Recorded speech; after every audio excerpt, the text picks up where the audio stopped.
নির্ধারিত সময়ে অনুষ্ঠানের ক্ষেত্রে বিভিন্ন শর্ত দিয়ে আজকে দীর্ঘ 15-16 বছর যাবৎ আমরা যে লড়াই করেছি, আমরা যে সংগ্রাম করেছি, আমরা যে গুমের শিকার হয়েছি, আমরা যে বিচার হত্যাকাণ্ডের শিকার হয়েছি, আমাদের নেতা কর্মীরা লক্ষ লক্ষ নেতা কর্মীরা আজকে মামলা মোকদ্দমায় বাড়ি ছাড়া থেকেছে, গৃহ ছাড়া থেকেছে, সেই অবদান সেটা কি কেউ অস্বীকার করতে পারবে? বিএনপি গত 15 বছর এই শেখ হাসিনা দুঃশাসন আমলে যে জুলুম নিপীড়ন সহ্য করেছে, যে ত্যাগ স্বীকার করেছে, যে স্যাক্রিফাইস করেছে, বাংলাদেশের 50 বছরের ইতিহাসে কোন রাজনৈতিক দল সে ত্যাগ স্বীকার করে না। আর যারা আজকে বড় বড় কথা বলছেন, যারা আজকে গুপ্ত সংগঠনের নেতৃত্ব দিচ্ছেন, তারা আজকে বাংলাদেশে নতুন করে ষড়যন্ত্রের জাল বিস্তার করতে চান। গুপ্ত সংগঠন সম্পর্কে আপনারা ভালোই জানেন, জাতীয়তাবাদী ছাত্র দল বা জাতীয়তাবাদী দল কোন গুপ্ত সংগঠন নয়, প্রকাশ্য সংগঠন।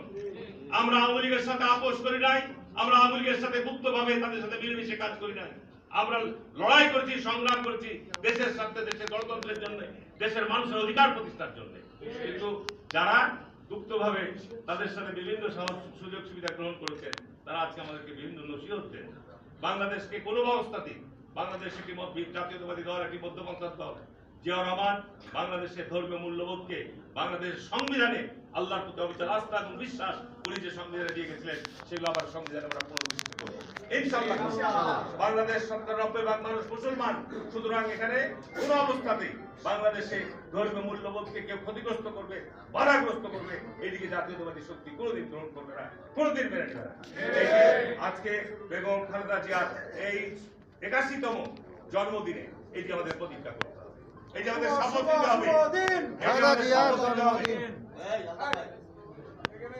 এটি আমাদেরকে শপথ নিতে হবে, এটি আমাদের প্রতিজ্ঞা করতে হবে। কি রাজি আছি তো আমরা? দেশের সম্পর্কে ষড়যন্ত্র হচ্ছে, চক্রান্ত হচ্ছে, আপনারা জানেন তো। আজকে দেশের নির্বাচনকে নিয়ে এই শর্ত এই কথা বলে আজকে বিভিন্ন যে ধোয়া তোলা হচ্ছে, এইটির উদ্দেশ্য একটি, তারা ক্ষমতা শেয়ার চায়।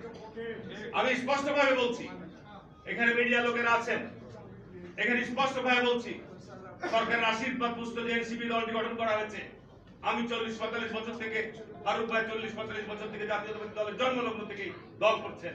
আমরা অনেকে আছি এখানে বিএনপি জন্মলগ্ন থেকে যারা দল করে আসছি।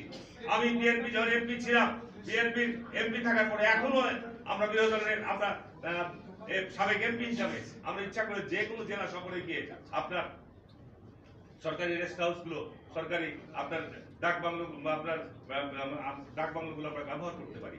আমরা তো কোনোদিন কোন রাজনৈতিক প্রোগ্রামে যে আপনার ওই সার্কিট হাউসে উঠি না, কিন্তু আজকে এনসিপি আজকে যখন তারা জেলা সফরে যাচ্ছে, গোটা সার্কিট হাউস দখল করে দিচ্ছে।